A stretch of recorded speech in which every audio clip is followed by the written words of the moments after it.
you could probably make the case that at least 4 different players for Syracuse football could lead the team in receiving yards next season. But as of right now, I would predict Darrell Gill.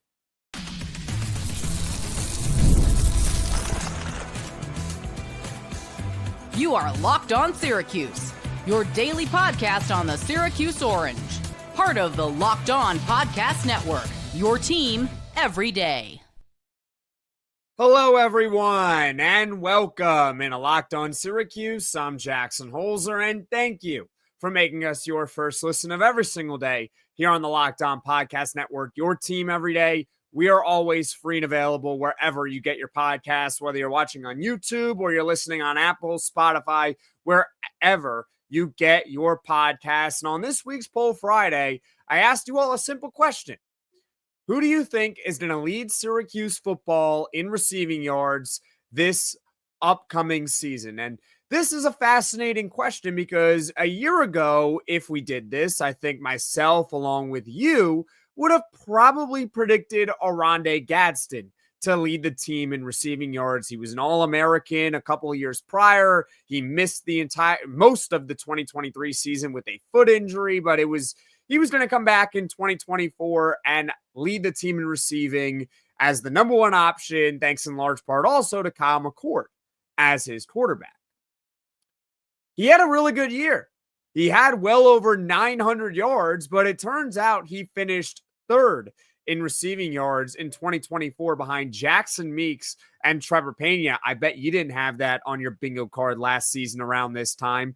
So this year, the choices that I gave you all on social media, Johntay Cook, the Texas and Washington transfer, Darrell Gill, a returning true junior, Justus Ross-Simmons, also returning from last season, or other. So if you don't think it's one of those 3 players, that was your chance to click other and maybe leave a comment.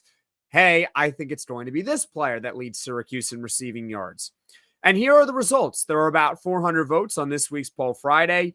Darrell Gill was the winner with 41% of the vote, actually a little bit lower than I expected. I did think that he would win the vote, but I thought it would be at least 50%. He only got about 41%. Johntay Cook was in second place, got 31%, followed by Justus Ross-Simmons, and then other finished in fourth place. Here are my thoughts on this, and then I'll turn it over to you, of course, and you can actually chime in while I'm talking in the comments section below, right? The favorite is Darrell Gill, in my opinion. He's a true junior wide receiver. We've talked a lot about Darrell Gill on this podcast, and trust me, I'm planning next week, barring any breaking news, to do a full podcast previewing the wide receivers. So we'll talk even more about Darrell Gill. But the bottom line is this, in case you are very new to this podcast, first of all, welcome. If you are new to Locked On Syracuse and you haven't gotten the chance to listen to everything that I've said already about Darrell Gill, here's really what you need to know, okay?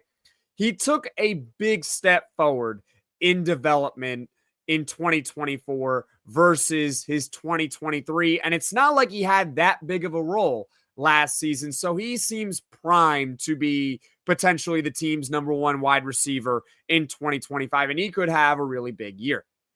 Behind him, there's Johntay Cook, who is also very intriguing. And it would not surprise me at all if Johntay Cook leads the team in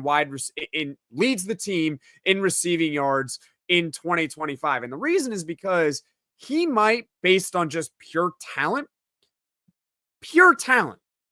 be the best wide receiver on the team.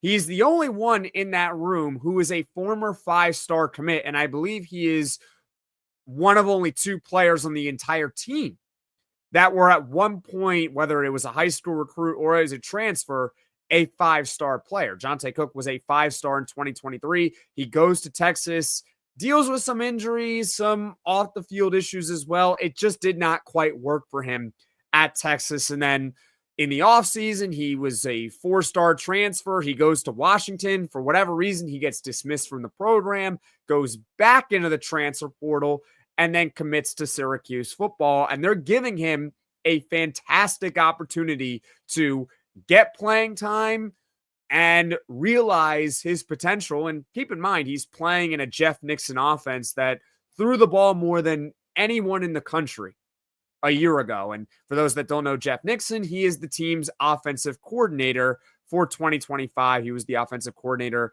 last year under Fran Brown as well. So I think the two favorites, and there's one clear favorite, is Darrell Gill. That's the clear favorite. And then there's also Johntay Cook. And it would not be surprising if he leads the team in receiving yards next season. But I also want to hear from you in the comments section below right now who you think is going to lead Syracuse in receiving yards next season. Do you agree with me that as of right now, it's probably Darrell Gill until we prove otherwise? Do you think, hey, I'm just going to get ahead of it and I'm going to say Johntay Cook right now? Or you think it's Justus Ross-Simmons, who we'll talk about in the next segment as a potential sleeper for Syracuse football this upcoming season, or someone beyond Justus Ross-Simmons? Comment your thoughts in the comment section below. Coming up, we'll discuss a couple of sleepers for Syracuse this upcoming season. So stick with me here on Locked On Syracuse. The NBA Finals have reached Game 7. The intensity, the buzzer beaters, the fans losing their minds. It's the kind of atmosphere you're going to want to experience live.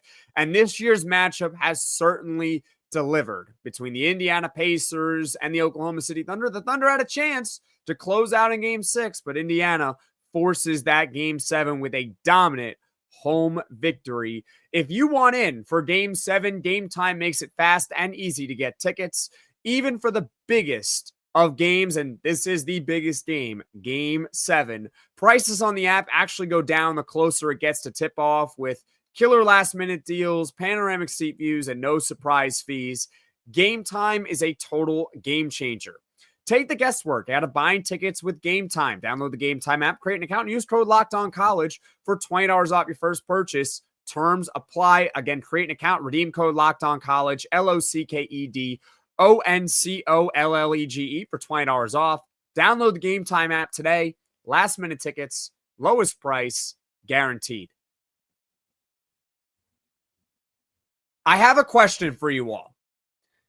Excluding Darrell Gill, excluding Johntay Cook, who are some other players that you think could surprise for Syracuse football in their wide receiver room this upcoming season? In other words, who do you think could take a big step forward in development or could potentially have a rebound type-ish season? Because on this segment right now, for this week's Poll Friday regarding who's going to lead the team in receiving yards, we're going to go over a couple of sleeper players here.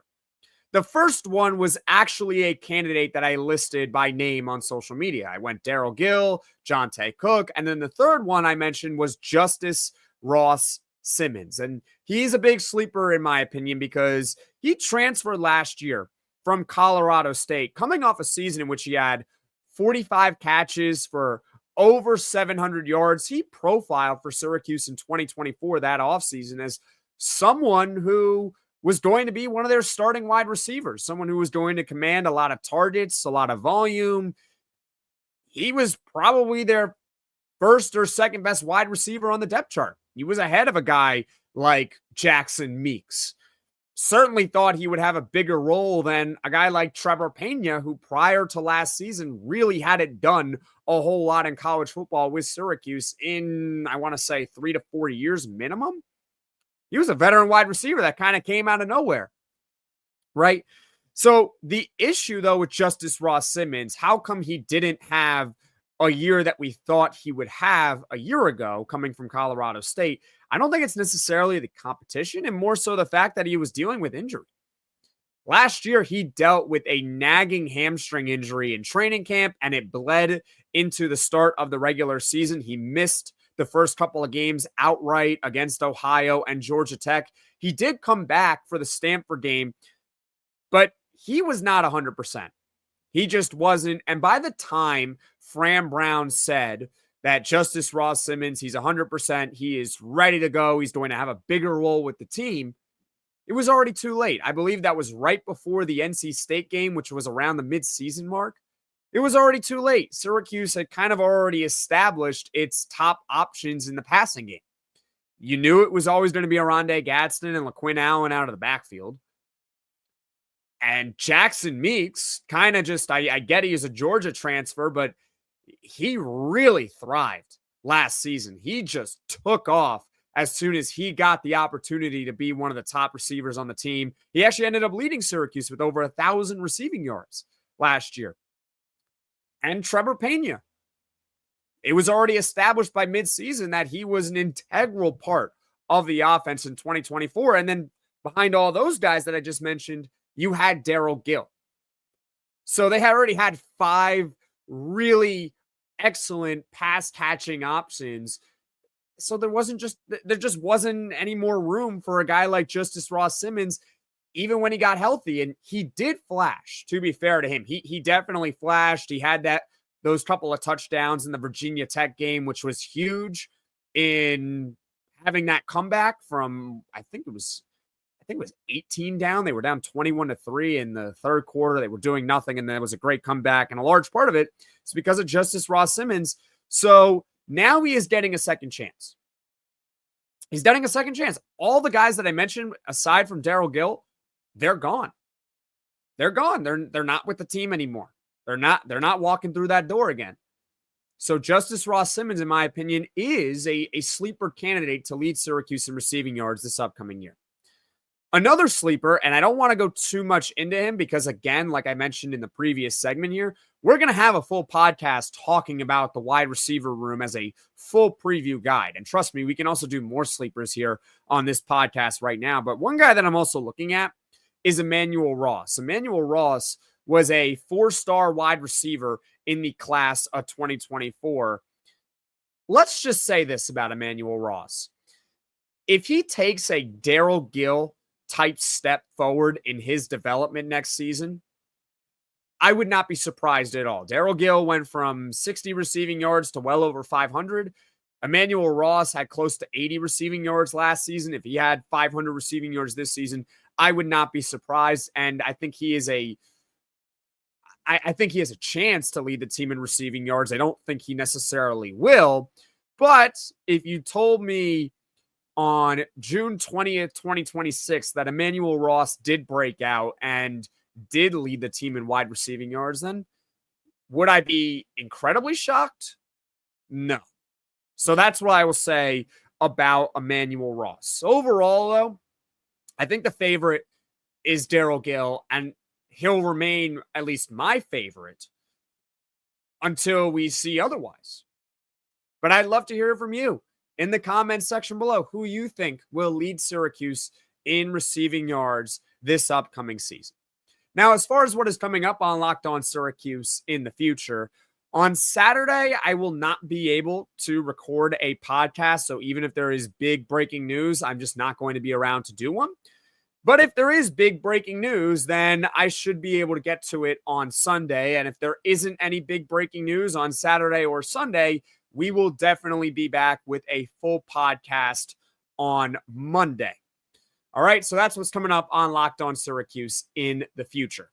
Thank you for making Locked On Syracuse your first listen today. And for your second listen, you can check out the Locked On Portal Show with football recruiting expert Brian Smith, who's got the latest rumors and signings each and every day. And you can be the most informed fan on the rapid changes to the college football landscape. Find the Portal Podcast on YouTube or wherever you get your podcasts. Folks, thank you all so much for watching. Thank you all so much for listening. If you like this podcast, be sure to hit that like button. If you really enjoy the podcast, if you can just do me a favor, hit that like button, hit the subscribe button. It helps the channel grow to reach all Syracuse Orange fans. And hey, since you're already doing so, you're already hitting the like button, you're already hitting the subscribe button. Thank you so much. Perhaps you tell one or two of your closest Syracuse friends about the Locked On Syracuse podcast so this channel can grow and reach every fan of the Syracuse fan base. So thank you all so much for watching. Thank you all so much for listening, and I will see you all again soon.